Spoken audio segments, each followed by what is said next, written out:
So what are the development rules?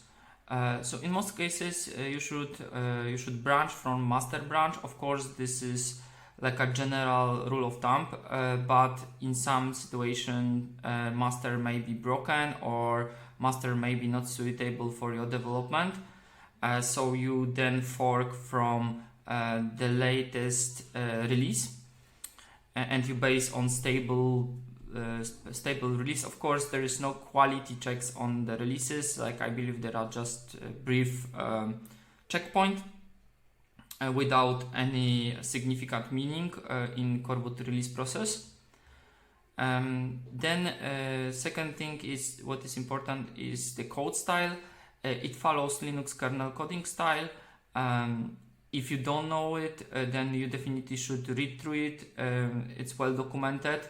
Like most of the open source projects follow Linux kernel coding style. There are some minor difference in Coreboot. For example, line width is not 80 characters, it's 96 characters. But on the other side, it still follows Kernighan and Ricci code style.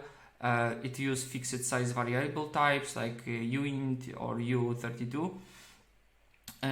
If you paste code from some other location, you definitely should check license to not break any rules.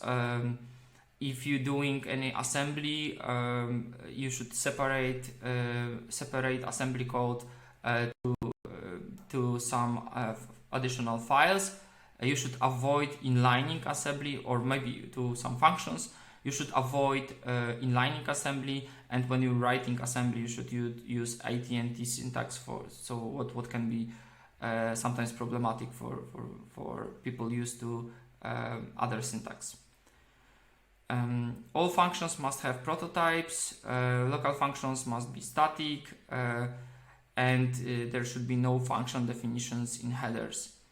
There is much more to that, but those are basic rules that you should follow, that you should know if you do some simple changes.